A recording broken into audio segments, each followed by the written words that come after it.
nung kabataan namin noon. So yung nakarelate nung kabataan natin noon, kontento na tayo sa face powder. Pag meron tayong ganito, lahat na yan. Mabata, mapabata o matanda, pwede na. Pero ngayon, iba na. May mga bago-bago na tayong mga pulbo-pulbo ngayon ng mga ganito. Tapos, bago magpulbo ng mga ganito, meron pang mga ganyan. Akala mo imumurahin yan, imamamahal din yan. Noon, kape lang tayo na bigas lang ang ating iniinom. Ngayon, meron ng ganito, mahal din yan. Noon, kulon lang yung ating perfume, kontento na tayo, meron na naman tayong mga ganito. May mamahal pa mga perfume dyan. Noon, pang ano lang tayo sa ating skincare, maligo ka lang, perla ang gamit. Ayos na, pero ito, meron ito, mga ganito, mahal pa man din pati ang mga ganito. Pero kaya-kayang bilhin ng mga bata ngayon. Tapos may mga pa-cream pa tayo ngayon yung mga ganyan. Ay, Diyos ko, noon lipstick lang, ayan ang dami-dami ng mga ganyan na may ganito pa. Ano yun guys? May ganito pa guys. Yung ilalagay sa mukha na ay nako, hindi ko masabi, yung parang liquid. Noon, alala nyo noon guys, yung ng posporo, i-curl lang yun natin yung pilok natin. Ayun, nakikurl na. Ito, may mga brand, mga mga nagsusulputan ng mga branded.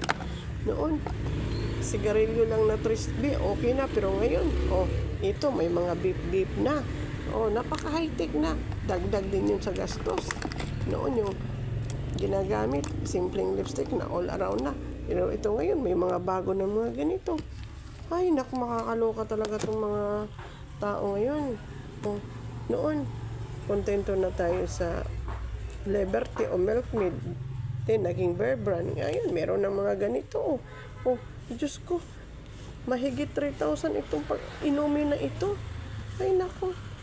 Ginagamit natin pag yung mga matatanda sa atin, pag hindi masyadong makakita, malabo, mag-eyeglass ngayon, mag-eyeglass lang noon. Ngayon, hindi na. May contact lens nang ginagamit para clear yung vision nila. Ayan, ganito lang. Ilalagay lang sa mata, hassle-free pa siya. Kaya parang marami talagang nabago ngayon sa panahon natin.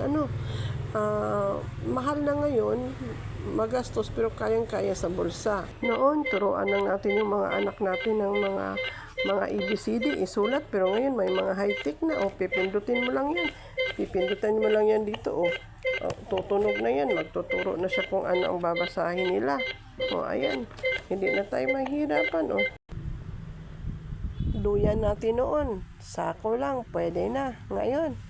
Ayan. May mga bagong mga high-tech na. Pati duyan. May mga kulambo na para hindi tayo makagat ang bata ng mga lamok. So, ibig